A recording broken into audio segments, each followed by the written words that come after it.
I'm the busiest man on earth. Yeah, man. Because he is the main communicator with the events. So I didn't busy and one but kana ndine message like I'm fully loaded with the message.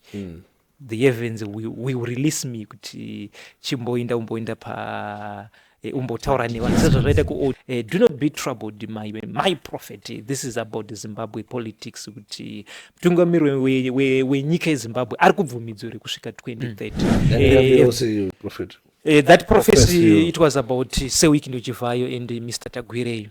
I never met them personally, but star ravo rakataurika zvakanyanyisa this week vanhu ivava kwananda kupa inini handingotauri star remunhu normally bozi but rakataurika pamaheavenly talks zvakanyanyisika those two people. Vakadzi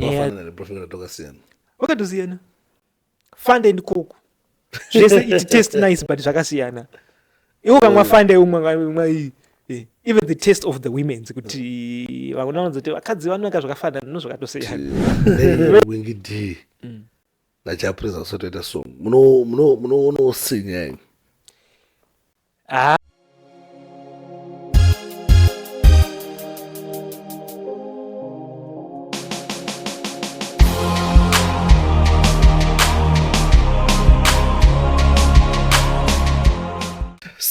salibonani ibizo lami ngu-DJ Sparks. Tiri panapa and I'm very happy today because ndakahosta chiba Prophet T Madungwe. Itsika yedu panapa kuti totakambogara tomotsvaga Prophet timonzwe kuti kuheaven zvakamira sei, timonzwe kuti life iko watitosei. Ndofamba mboona ndichiposta ndita ndane time ndisina kumbosangana na Prophet talent Madungu kuti timonzwe zvakamira sei. Saka ndazokwasa kuwanirwa nyasha kuti tinge tiinawo muzora nhasi tinge tichikurukura nawo. Pane zvinhu zvakawanda zvikuitika pasocial media zvikutoida kunzwawo kuti heaven army commander vari kuti chii, heavenly army commander vari kuti chii pamusoro penyaya idzi.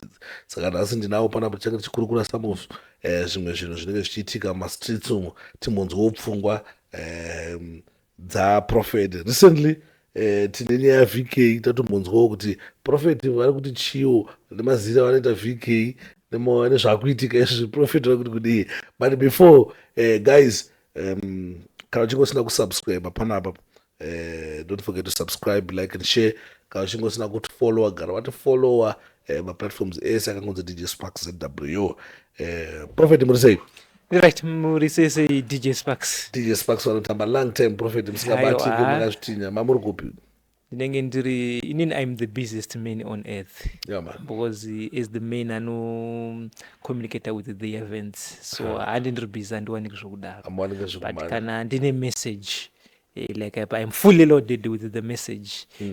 The events will release me kuti umboinda pa umbotaura nevanhu sezvo zvaita kuold testament. Muprofita nenzvimbo yake yaanoita macommunications zvaita vana Samuel, but pane paizoenda papodium yekuti akunotaura zvinhu for the public sezvandaita. So I come to the public. Tine maplatforms edu atoshandisawo kuti changotaurwa naMwari tobva tatozivisa, but pane nguva inozonzi takumboreleaswa tichibuda mumacamps edu tobva tauya sezvataita izvi. Saka nhasi taitwa authorized tambouya kuzotaura nevanhu. Aiwa tinotenda. Saka ameno makapedzisa kuenda kudenga rini? Mane nguva yakareba sei mustar?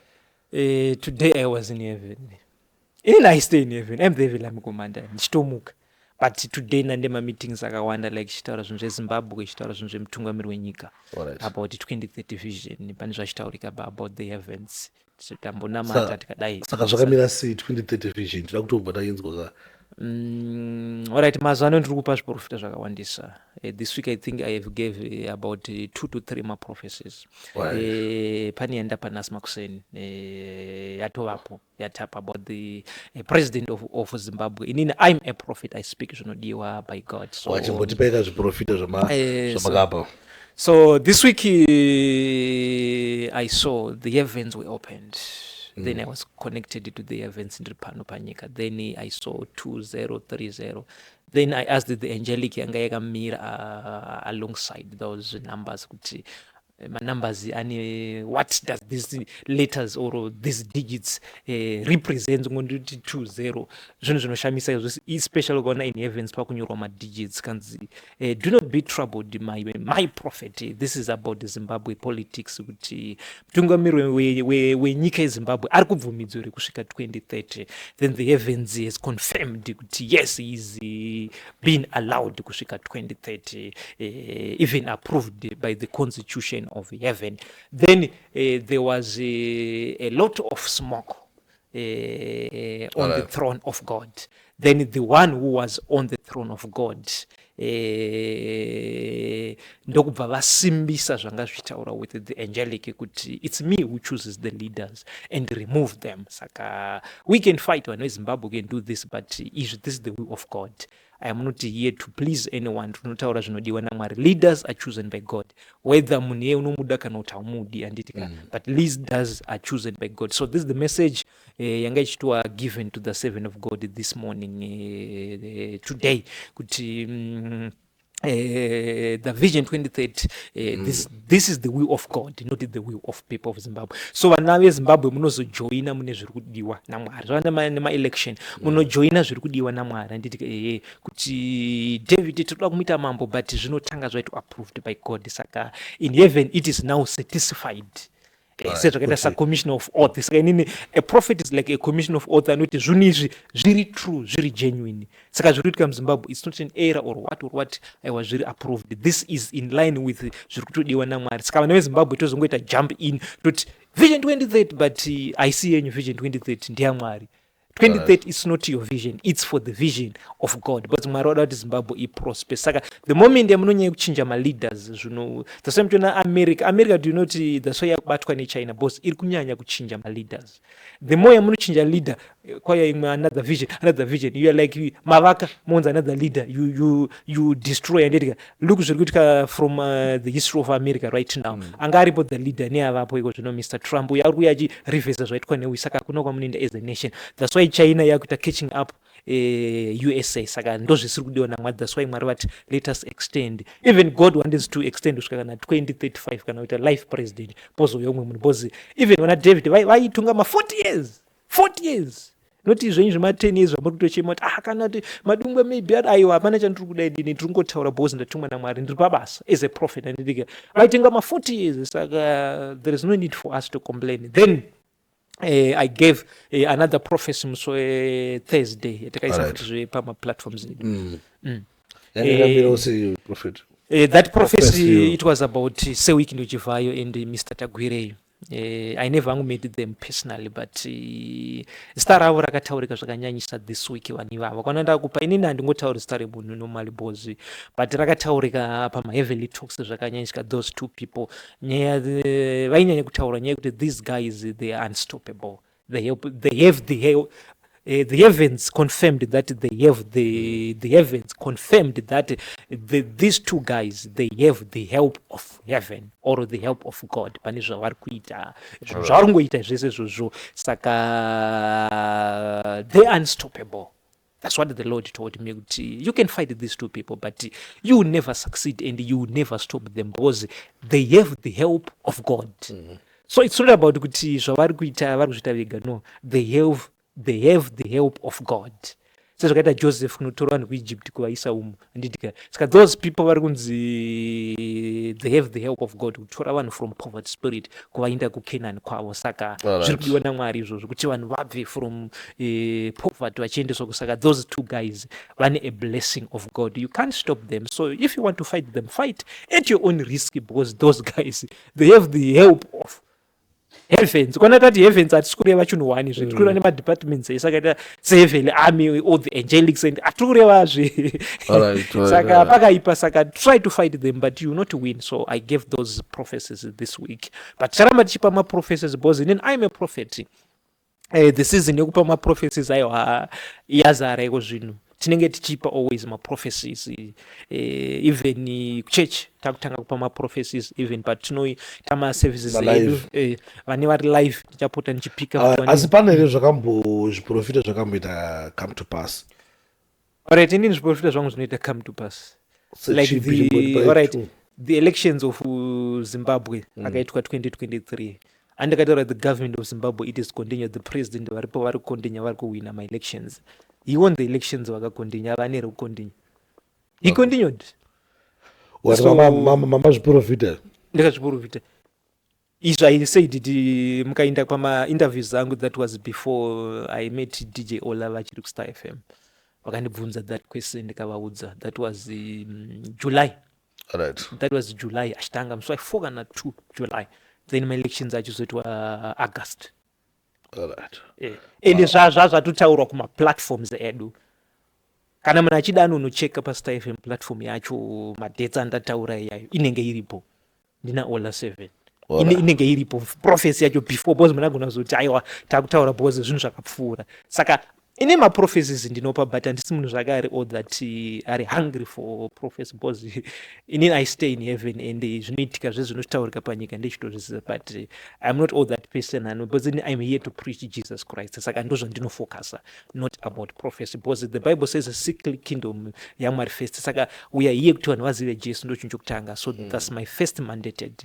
Then zvimwe vana prophecy, healing, deliverance ndinoita but not like hungry zvezvokuti like mapastors ungasvika pachechi anozoti aina topresa aiwa. I'm not all that hungry for power or for hungry for miracles or for what but ndinoita ndinoporesa vanorwara. Ndine matestimony. The first person wandakaporesa ndinanga maausa chitoka mukomana kadiki so chitotanga zvokutonamatira vanhu maausa ndo first disease yandakaporesa. Singazotauri vana AIDS vana cancer aiwa izvo zvato it's now a pattern or we are now used to it. Hazvichatombotishamisi uswatero. Zvokunamatira vanhu vane AIDS. Vachipora. But inini handikuti indokuzati you are healed spiritually but your doctor need also to confirm physically kuti you are totally healed. Ina handishandi ndega zvongoti you are healed watopora then wazonzi after 2 years unayo. No, even the doctor akakuti unayo handiti anofanira kukuapprova kuti you are not HIV. Saka ndikakuti healed ndinokuudza kuti hausati wapedza. Even in the Bible zviriko. Ndo message yatinenge tinayo this Sunday kuchechi kwedu yekuti second chance. Jesu anosvika paanoti vanhu vanonzi vakauya vakaporeswa. Jesu akati you are healed. Then kwanze pavanhu 10 vacho pane 1 akadzoka. Paakatenda ndopakazonzi wapora. Vaya vasina kudzoka. Alright. But kuchechi kwenu ndomutanya kuchechi kwenu ndo message yaminayo. Vari kuya kuchechi izvo. Vanhu vari kuya but the church is divided into 2. What do you mean? Alright. Can explain. Tine vanouya.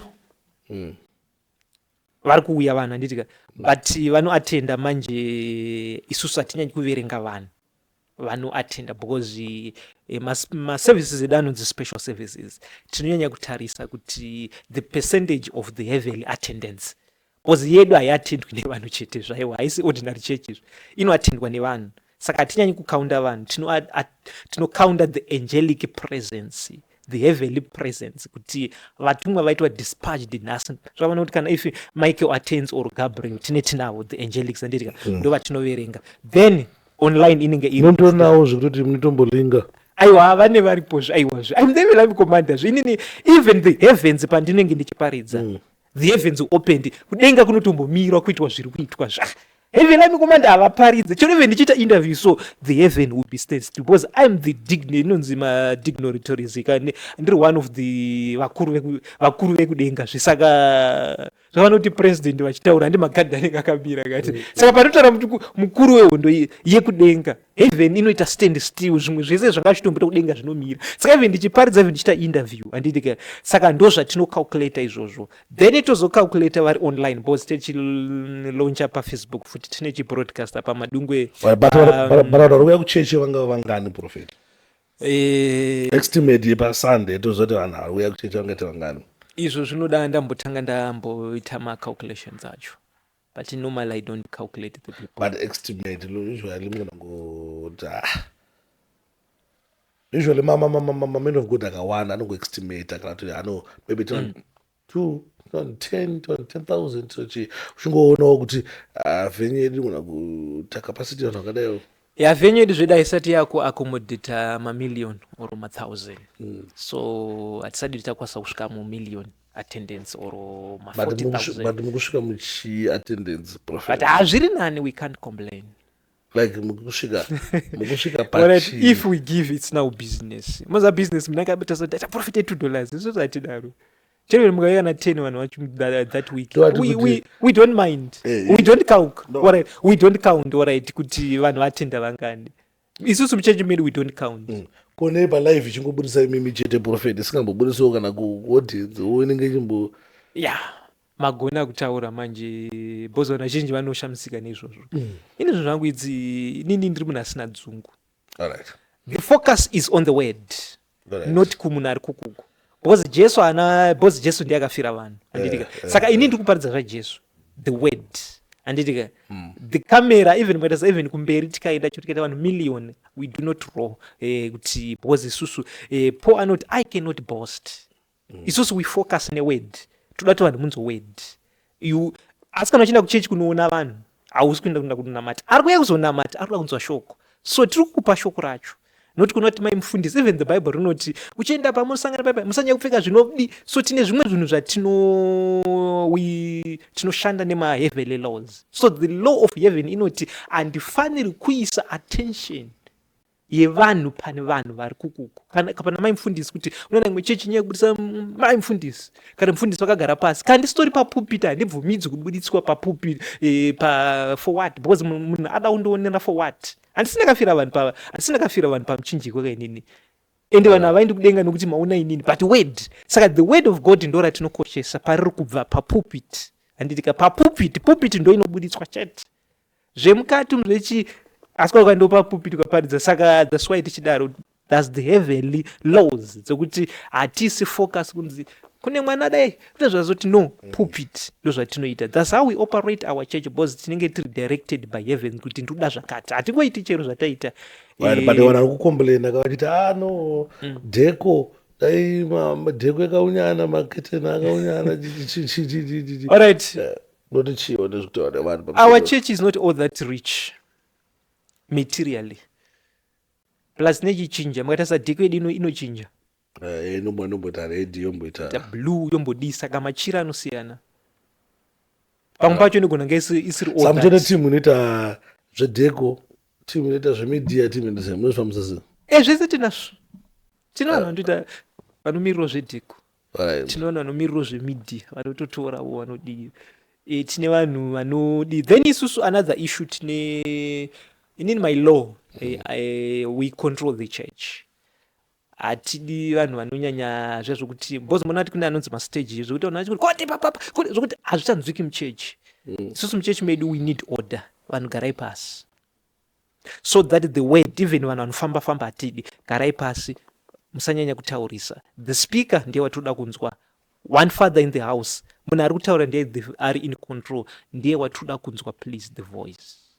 Atizonyanyi kudai zvokungoti unonzwa munhu ari kumachoti tipa zvokuti asina order zvokuti pamwe pacho no. Ko mainstrument matonawo mainstrument yekuti mainstrument zvedu asati ava nawo but we are in the planning to buy when everything is in order. Kana zvikwanisiro zvavapo no problem. Isusu chechi yedu hatirambi kushandisa. Kuna partners atingombobatikira ungada kupartner nemi kuti basa raMwari riende kumberi. So far the sponsor of the church it's Prophet Madungwe ndini hatisati taanawo but vanhu vari willing, the door is open. Vanoda kushandira Mwari via our church. Isusu tinoparidza the second coming of Jesus Christ. Tinoparidza kudzoka kwaJesu Kristu, second coming of Jesus Christ. But pana madhezi vamba kuti munhu akapa chipo chakadaiwo anoenda kudenga akadaiwo ndovanamupa kuti aende kuti zvichikuitike zvekuti makapa munhu mota kana munhu akupai mota akupai chima kutomuti automatic level entry haina kumbobviswa. Alright. Ichiripo nanasi. Ukaika pa mota yako, mota yepa inoshanda basa raMwari ndo mabasa acho achakuqualifyisa for heaven. Haisati yabviswa iripo. Kana munhu achida you are free to join it. Haibviswi kusvika as long ini ndiripo. Chechi yedu amanise zvakaita sekuzayoja. Vana vanoti matarenda avo vanichi every church ine zvayo handitika vamwe vanoti mapartners vamwe vanoti magod class. Isusu kwedu tine automatic level entry. Ndo zvatakabvumidzwa chasungwa pano chasungwa kudenga. Izvi zvakasungwa kudenga manje. Hazvina kusungwa pano chasungwa pano chasungwa kudenga. Izvi zvakasungwa kudenga. Alright. Hazvina kutosungwa pano. Kunzi isusu sechechi yedu remnant desire for nations ministry. Munhu achaisa mari kubasa raMwari kana imba kana stand kana mota kuti zvishandire basa raMwari. Zvinhu izvozvo pazvichashanda automatically zvichamuqualifyisa ku heaven because mabasa epanyika anoitwa overrun by the automatic sezvakaita presidential pardon ndozvaikafanira presidential pardon even court ikati une mhosva even sekaitwa pamuchinjika kuti Jesu anoti nhasi ndinenge ndinewo paradise achireva kumbavha hiya mabasa ake akanzi ana ndakada basa nawo ndiyo automatic yatiri kutaura imwe chete zvichiriko nanhasi ende zvichiriko but we do not force anyone kana usingazvitendi please do not force yourself to join it zvisiye zvakadaro vanonzwa kuda kushandira Mwari vanonzwa kuti this is the way yatiri kunzwa kuda you are free to join ichiriko automatic haina kutombobviswa inoramba iripo isusu hatichinji hatisichinjei kuti nhasi unombotaura kuti zvakada aiwa zvatatotaura chiro even after 100 years zvinenge zviri izvozvo basa ndamboona muchimbopo Prophetic sika pachimborova shoko ndinongoona chete Prophet ndavanonga vachipusha zvinochitika kati vakadzi amwabvumedze kuti vanga vachiita basa raMwari kuchechi kwedu. Alright, isusu kuchechi kwedu hatisi Old Testament, we're in the New Testament. Dongi rakasunungurwa riya, magenders akasunungurwa. Vakadzi they are allowed to preach. But maimufundisi zvavo havasati vasvika stage yekuti tava authorized kuvaita. Tichiri payani yatinoti tichiri kugrounda the church. Saka the father ndo vachiri kudonza greda richiri kudonza mberi vachibulldoza zvese but vanoonekwa iwe ndio ndiye munhu anobvumidzwa kuti amen wamune muchinzo ari kubackground achiti amen go deeper vachibatsira because tiri same level spiritually. Alright, ndo vanobvumidzwa kuti amen vari one so far. Kana zvazochinja futi tichabvumidza vamwe vanhu kuti vanzwike mavoices avo achibudikira achiti amen. So far tinongonzwa madam chete. Tiri pana madam ipapo takaona kuti madam tasingavazive but vakazobuda vachikumbira mota kuna Wicknell. Zvakazofamba sei? Zvakamira sei? Vachapila vakangovapila but sei havasati varesponda. Munhu mukuru kako vangangoresponda musi zvafanira president munhu mukuru ka munhu ada kuenda road to billionaire he cannot reply musi wapindura zvavasati vapindura. But we are still waiting for the reply. Paichauya ipapo. But we are fine. Kuti havasati vapindura but vachapindura. Vanhu makavaona. Ndo prophetisi vacho zvivavo. Simbi yamudara. Simbi yamudara. Kungoda zizobvumidzwa kukomenda vanobvumidzwa kukomenda. Vanobvumidzwa kukomenda. Under the ticket rekuti zvafanira kuti nhasi ndogona kukomenda our first lady.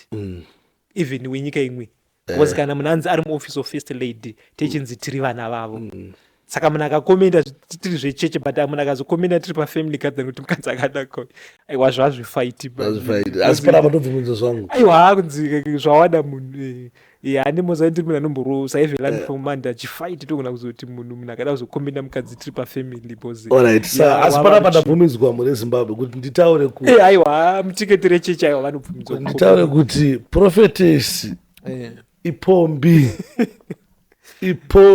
ndofunga takaona vanhu vazhinji takaona vachitaura takavanzwa vachitaura takati hoyo pfo muprofita ndiurora mukadzi akanaka waAbrahama ainzi prophetess anga akanaka so ndakazvona kuti maprofeta anotora mapombi. Aiwa maprofeta atora mapombi aiwa vanobatsirwa naMwari zvekutora mapombi because but sometimes cleanness is nearest to God. Zvokudo zvinhu zvakanaka nofa utanga warongeka. Saka iwe ukatadza kuzvimaneja kuti chibage yacho hapana chakaipa. Even the Bible says Liana Rachel Jacob pavakadzi vake pane vanonzi anga akashata angotorawo then ani anganzi Rachel anonzi anga akanaka. Even vana vaJobho vanonzi they were very beautiful kudarika munhu wese. Saka hamusambofamba manyepera dzai vanhu vakafanana ukatuka munhu kuti akashata wadi watuka Mwari no vanhu vakatosiyana kune vakanaka vakasiyana wakadzi wakafanana neprofita tokasiyana vakatosiyana fande ndikoko zvese it taste nice but zvakasiyana iwo kamwa fande umwe even the taste of the women kuti vanonzoti vakadzi vanonaka zvakafanana nozvakatosiyana vese vanonaka but the taste kuna anonyatsonaka tanachokwadi vese vanonaka but manakiro anogona kuzosiyana but vese vachinaka fanda nekoko umwe munhu anotukudza kuti fanda inonaka umwe munhu anozati vadhafu vanonaka umwe anozati vatete umwe vatsvuku depending what uda chi anditi Coca-Cola ina kupengeka sikafande katika Sprite kasika chizvese ndezvo zvese but apana chinhu chakashata ipo pazvese zvakanaka chinhu chakasikwa naMwari chese chinonaka but it's up to you kuti unongoti ndini mutafu ndianonditira but azvino tukasiya mutete anake kana kuti asi right saka vanhu vanosiyana vamwe vakanaka vamwe vakachatewa zvina kuipa upenyu ende hazvipa kutombokudyamo umezati hazvina kana basa rese kunaka kana kushata it does not add anything to you ndo zvazviri chete but vanhu samari kurora mukadzi akashata kana usingaede inaida kanaka saka ndakaturakanaka saka ndakaturakanaka ndakaturakanaka it's a choice hairambidzwe naMwari kuti tora mukadzi akanaka mukadzi akanaka but chinhu wandada kuzokuudzai manje mukadzi wese chokatora akanaka atadza kuti kumaintain anoshata akava nestress chekutanga watadza kuziva zvaanoda kuti chima makeup chichichichichi zvima makeup zvinobvumidzwa zvese kuti zvima weave chichichichichi that's why mukadzi ngaite long hair mukadzi ngaita long hair mai ukaita zuda so mukadzi azvibudi but kuita long hair unobuda ongovharavharo panapa zvokuti panozongosarosa saka hakuna mukadzi akashata enda unotsvaka weave chaiyo wozora futa wozora chichi iwe nema hakuna mukadzi akashata kuna mukadzi kuti taivatiza kudhara kuti unogona mutiza kuti uyu but ukasangana naye ane mari wanje unodiwa mukadzi ada mari gara uchimupa mari mukadzi ndekogara uchipa mari pamari ogara zvakanaka asina stress ane peace andikupiwa mari gara uchimupa mari everyday pabasa mupe mari anditi uone kuti mukadzi ngapiwe mari kuna mukadzi akashata pamwe pacho tisozovashatisa even akashate ukamutora ukaona munhu anogona kumubata zvakanaka unomukanganwewe notozomuchiwa futi wakamuramba uchiti akashata alright saka munotenda kuti one day sevekini wachapindura mavideos enyu andini aiwa indeed I am the man I don't live by sight I live by faith alright sechivai vachatipindura takavapiwa naMwari vangatadza kupindura handataura kati sei takavapiwa naMwari giving year haisi yega iyeyo chipo chavakapiwa naMwari it's a gift number 2 muAfrica ikozvo kupa muAfrica is number 2 handiti number 1 handina kuzoverenga mastatistics aindakangoverenga kuti is number 2 chete bhozi zeZimbabwe zvokuzoti number 1 handinei nazvo bhozi asi muZimbabwe so ndo pandakangokune munhu aitombopawo nemota kuvanhu vari kupa vari kuita giving izvozvo muAfrica ndivo vari panumber 2 currently torama currently statistics currently nchitaura izvozvo vari panumber 2 but we want him to be on number 1 inasanamboona hango munhu anopa mapiri anoita sewikinouya pasi panapa pasi aiwa igift nango zvakanzi kustate nanzi kuchina sanamboona yatova calling manje hazviitiki zvezvi hamuna pai panonzi najesu achitaura napeter kanzi izvo hazviitiki zveke hazviitiki nenyama neropa asi Mwari vari kumusoro kudenga vakuzarurira hazviitiki uri wega munhu unokuomera kwakaita kuti aburitse sendiso hazviiti saka hasi vachatipindura bose takavapiwa naMwari inini handisi munhu anomhanya ake asi vachatipindura by faith by thunder aiwa tisuka vachi tinoparidza kuti nekutenda vachatipindura sei tozati vamwe vachitaurisa vamwe vachitituka vamwe vachidiva vamwe vachiti zvazodai vamwe vazopema vazoti hakusi kupema kuda kubleswa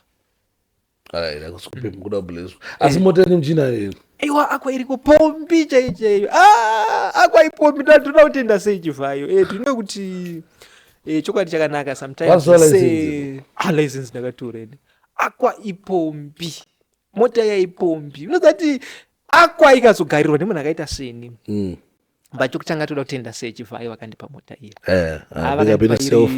sechivhayo madzibaba aiwa tinoti sando dzenyu aiwa murume mukuru vatauri zvokunyeba aiwa tinoda kutenda kuti ndidrive ndisevinowango vatikupa ndukupa kuti ndidrive ndisechivhayo kuti nditewo mota iri musitama angu chemu ndisechivhayo so aiwa toda kuvatenda but aiwa akwa ipombi although toda number 2 ndakaza kuti makuda yakatikwirire ichi ndikuda fortuna nemari pamusoro ka 50,000 kana 150 yekuti titenge toda kutenga vision yedu kuna yatiri kuda kana sevakakwanisa kutinzwa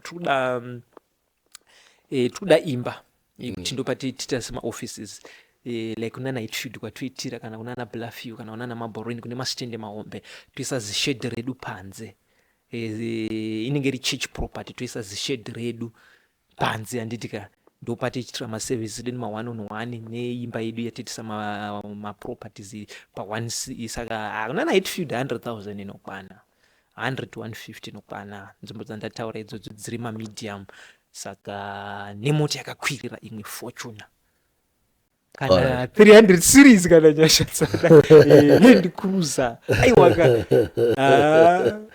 but tinombotenda pane zvavakatiitira sofa aiwa ndo zvinzvakanyakubatsira mota iri kubatsira basa raMwari kwese kunoenda munhu waMwari ndo matetiri tasvika aiwa tinoti long live kuna sechivhai aiwa anga vararama makore akawanda da kubva zvinhu zviriyewo munoti kudiwo ndimunomboenda kuheaven muchinoonawo moti kudiwo ine zvitine nyaya yana VK nditoino VK ndomuziva VK ndotomuziva personal ndakatombosangana naye pane yaola imwe so nonzi chiko launch yaola 2023 aita sei ikoko they were partners vachitotengeswa perfume I remember two kings, yeah, I remember.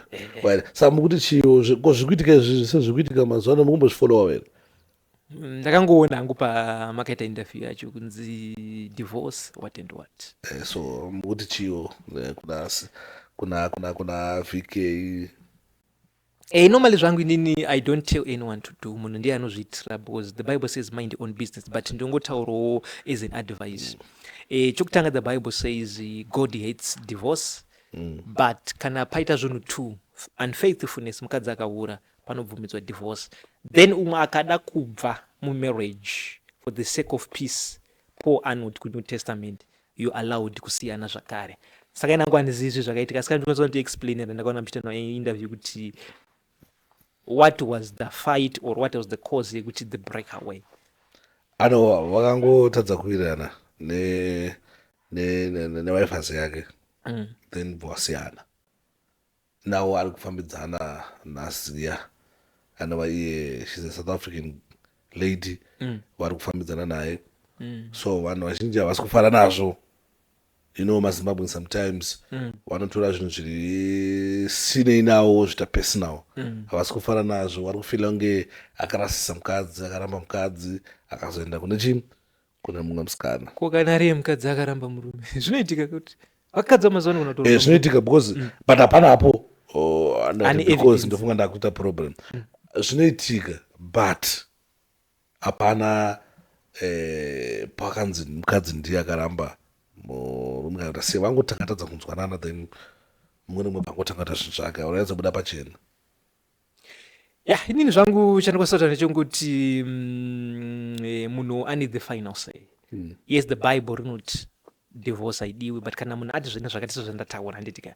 but munhu une the right sezvakaita driver unotrainwa kuta driver but pamwe pacho unoonawo nezviri kuitika on the ground you decide iye munhu ari akabata pito ndiye anoona referee ndiye unochitoona paipa pfungwa dzako kuti ipeni here kana haisi peni unogona kuzonaso kuti haisi peni iyo iri peni but no one is perfect no one is perfect even mufundisi anogona kuti divorce no one is perfect saka ngatiregei kumukriticize much zvogona kuwirawo mangwana maybe it was worth saka ngatingozvisiyai let it tingosiya zvakadaro alright tichibva ipapo tinemwe nyaya futi iri kupisa inova iyo nyaya yamaititi wakaenda Nigeria vakatoshuta movie inonzi chizvi yamiki Lost in Ashes I think so but pane movie rakaita rakanobuda ikoko ende vanati kulonchwa September unoyi moti chii nazvo hapana chakamboipa in as long if anyone is a Zimbabwean or anyone whether American as long uchita chinhu chako whether ndechenyika kana ndechegospel anonzi matalents correct so italent riya saka we are very happy kuti maZimbabwean akuwana access ku Nigerian market it's now like international totokurudzira kuti totoshuvira kuti even flag yeZimbabwe isipudzwe in every area church nesu totosvika muAmerica nenditoda kuti so chechi muAmerica uchitoti I'm a Zimbabwean Saka as long uri eZimbabwe ngata chakanaka, I always salute you and I always give you thumbs kuti aiwa sando dzako because you're a Zimbabwean. Even if you're an African, we are one people. Ma-Africans tiri vanhu vamwe chete. Saka zvakatondifadzawo kuti Zimbabwe nakuti ndo tachanongona maNigeria vakutode apa ndakanzwa kuti vari kutoya futi kuno kuzoshuta minga nati vakatoyera kutozoshuta. Vakuya kuzolonja. Saka aiwa tinotenda Mwari zvinhu zvinopisa chaizvo. Ndingatsota say information panapa but about that event so that vanhu vanogona kuwana information izere. But aiwa zvinhu zviri right zvinotodadiso vakasimudza flag yeZimbabwe because I don't think so kuti kune vanhu vakambozviita sterek maZimbabwean artist, so I think she's the first person. She's the first person kuita zvinhu. She's the first person. Lautata said date racho kam. Yeah, I don't lost in issues. Musi wa 27 September ndopo vari kulonja painenge chipremiyo ipapo. Vanhu vakawanda ndopo vanongoita se vachinge vachiuya vachifamba zvakanaka. Then tichiri ipapo pana Prophet vamwe vari kupisa ofuti mazuva ano vari kubva nepaBotswana apo vanonzi Prophet Isaiah. Zimbabwean or he's a Zimbabwean. Okay. Wane crusade vari kuita kumbali 2 days. 13 September. I think one friend to check out that Prophet is a true man of God. I believe so. I believe in him. Right. My next question is Prophet. I am a prophet. I submit to the government. Kosano. All right. ZANU-PF and your government. So I'm trying to support. So I submit. I know. I support. And I belong to ZANU-PF or I support. I submit to the government, which is ZANU-PF. As the Bible stated in the Bible, which submit to the authorities. Ndikasatodaro imhosva pamberi pamwe ndinodzingwa chiro basa unochirekuita mufundisi. Utungamiri unosarudzwa naMwari. Saka ndo varipo president Mnangagwa ndo vari kushanda nawo ZANU-PF. Ndo party yakawina. Saka we submit. Venyika vanoti we support, isusu hatiti we support. Zvinhu zvimwe chete but ndikati support ndaenda kunyika. Isusu tinoita tiri spiritual inonzi we submit. Hatishandisi word rokuti I support. Ndikati I support ndizvazvenyama zvokuti like inini handirarami ndiri munyama ndinorarama ndiri mumweya. Saka tinoti I submit to the ZANU-PF 100%. Makambonzwa ndichinetsana negovernment rinini? Handinetsane negovernment inini. Handinetsane negovernment inini. Ndinonetsana neimwe yetsvina. Ndobasa rangu. Ndaona video yanga muchitaura apa muchitidzoni munorapa even vane cancer. Muno here marecords anotisekeka ekuti Prophet wambonamata mane cancer akatopera munhu ane zvirwere zvakasiyana zvakatopora. Marecords tinawo but semaZimbabweans ikati kunyepa ndingakudhauteka kunga tinomboita so. Mune vana Thomas doubting Thomas. Tinawo but zvinofanira kutaurirwana newacho wakanamatirwa nechiboza handisi ndakanamatirwa kuti ari kudere kuti zviitwe published because pane inonzi privacy kuti you are HIV but are you willing information yako to itwe shared.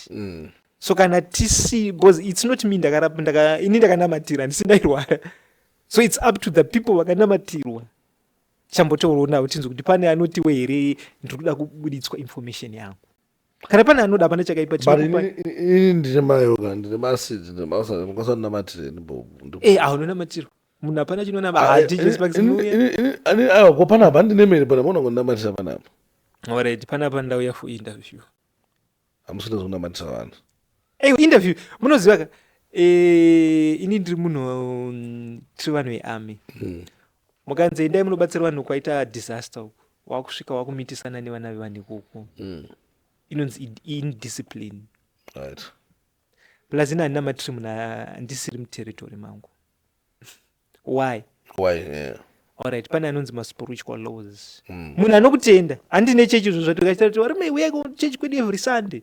Pa number 31A in Vanna Road handitika pa Vibrant College 9 to 12 handitika ukasauya wega ipapo andikufambiri chipatara achifambiri munhu unonzwana achiti munonzwa vanoti vazodai sei havadi kusudaenda kuchiparinyatwa iwe wakaenda kuparinyatwa anditi because you believe in parinyatwa. Faith yakusimudza even uchirwara munhu ari pabed anofa atsvaka taxi kuti aende kuparinyatwa, asi kuchechi munhu anoti mufundisi dai mandifambiri vani. Alright. I don't for what? Unouya nditi ndosaka address yedu ichiripo tichikuudzai uyai muuya anditika ndichiparidza paya Mwari vandipa message anditi kuti nhasi vanhu vari kurwara vari kupora anditika zveshuwa ndichipedza kutaura word rataurwa naMwari kakuna matira unopora. Saka nditsvaki vanhu mustreet parinyatwa haitsvaki vanhu saka because inonzi submission anditika even ukasvika kuparinyatwa ukaoperetwa zvisizvo ukanzi wafa you cannot sue them because ndiwauya ipapo wega havasi uyauya kumba kwako, you cannot sue them, ndiwaenda kwavari. Submission, saka spiritual law yesubmission. Choti kana munhu mustreet mutasai muchiona even pana Jesu vaifanira kutanga vatoya kwaari iye kwete kuti iye ndiye aivavinga.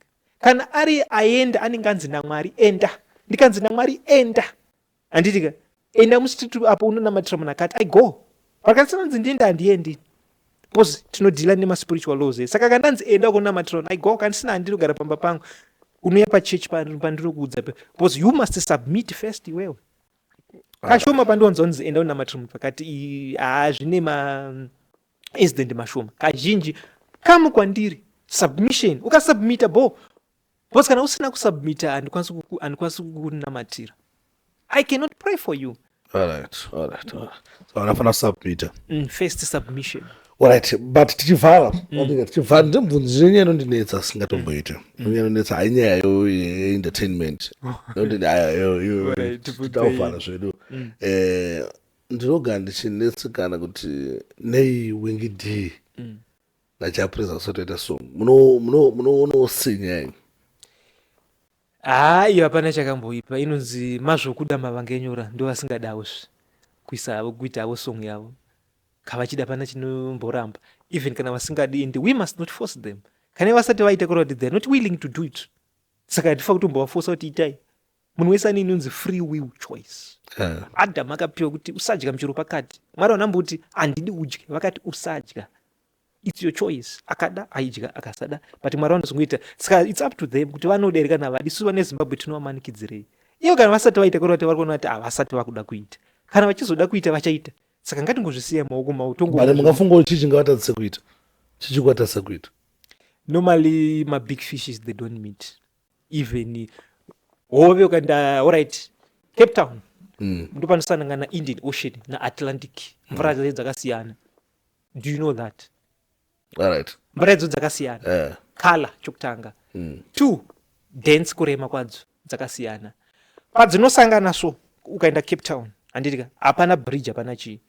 Atlantic ichitotanga anditika hadzisangani big fishes big seas. Mvura haibvi kuchienda kumvura ichiti go and study tikamchiti andakazvona ngo dzochitanga dzungu patakamugando so but dzakatosiyana macolors even hove dzajera ku this water dziende uko. Saka big rivers anditika they don't mvura dzacho. Saka even my big singers or what normally they don't kunze oro in case mine chiri in line with you chokuti uchiri kukusanganisa kana musina zviri normal zvezvi. Zviri normal. Anyway, thank you very much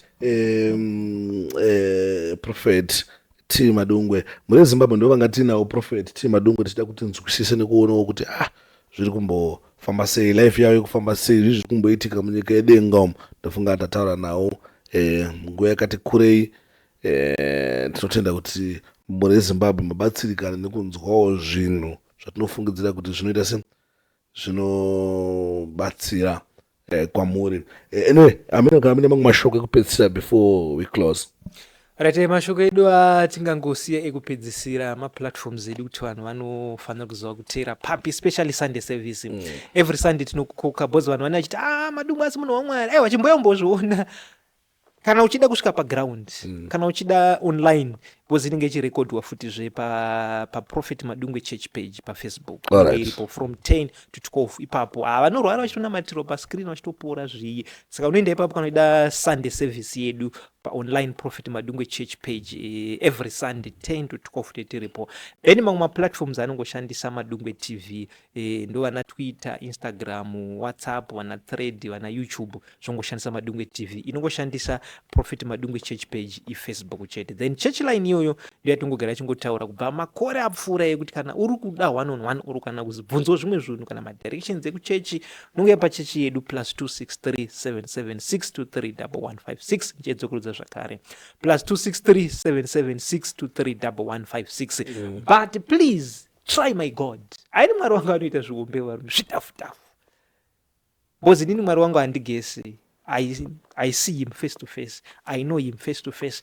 Ndafamba naye nguva refu. The God whom I serve continuously. Ndichitukwa nevana Zimbabwe ndichiramba ndakamira. Anoita mabasa makuru. Ane zvirwere zvinopera. Aiwa mwari wangu anoita zvidhafu. So kana usingakwanisi kuuya kuchechi, let's say uri ku-UK uri kuBulawayo, unongobata paipapo tatova nemaregula ekuti andoziva kuti paonline apa tinoenda tinobatsirikana. Aiwa pane pachirohwa shoko, hapaitwi zvekutamba, pane pachirohwa shoko kunonzi kudandaradza bhuku richivhurwa so kuti because the people they say the Bible contradict. The Bible does not contradict itself, but muri vana vadiki hamuzivi bhaibheri. Kungotenga bhaibheri mumba mako kuti zviti kana kungodownload paFacebook kana pachiwo toti ndinoziva Bible that does not contradict. Uyai kwatiri isusu zvibaba zvacho tikunyatsokuroverai handiti aiwa ukangoteerera masermons edu ari kumanzwa aiwa vanoziva kuti pane vhangeri ende mwari vanenge vari pabasa. Aiwa tinokutendai nemi DJ Sparks toda kuti mutendeuke muuye kuchechi. Alright. Apa ndakati mufanira pastor mundipo branch rangu randinenge ndichileadawo. Tinokuendesai kuuzumba kumaruzeva. Bana mufanira tanga manitsvagiro a beautiful lady. Aiwa tinokupai mukangouya vashaiki. Anenge ari prophetess. Aiwa avo muruda vangani. Amene kuti munobvumidza wangani ndachida hangu 3 chete. Isusu kuchechi kwedu tobvumidza 1 hatibvumidzi vakawanda. Ndosaka ndakubvunzai because hatidi vanhu vanozopedza vanhu imwe mukuti nasati neuyu kamwe kuchechi kwedu please stick to one person. All right. Thank you very much. Thank you very much Prophet. Nemukana uno watakwanisa kutigara nempasi tichikurukura nekuonesana. Thank you very much muri Zimbabwe. Thanks for watching. Don't forget to subscribe, like and share. Comments enyu akakosha singaite. Mafungiro enyu nemaonero enyu akakosha singaite. Tinomada singaite akakosha singaite. Timu yangu kana mchinge muchida fans tinenonza netloads inokupai mafans and netloads haisi kungowanika kunzvimbo 1 kukadoma chete but iri kuti kwese zvinongwe zviri muZimbabwe munomida fans uchida chi zvese unozviwana. Saka muri Zimbabwe batai namba dziri kubuda pascreen apo dzenetloads fencing then yokuisira hayi mafans akasimba ine zvakawanda inoisa fix and supply mowirira ipapo makangowati mabva kuna DJ Sparks vakanga discount kaunokuitira iso. Thank you very much for watching, for supporting. May God bless you. Mwari ngawakuitirewo zvidhafu-dhafu, ngawakomborerewo zvamunoita nezvazvo muri ikoko. With that, we out.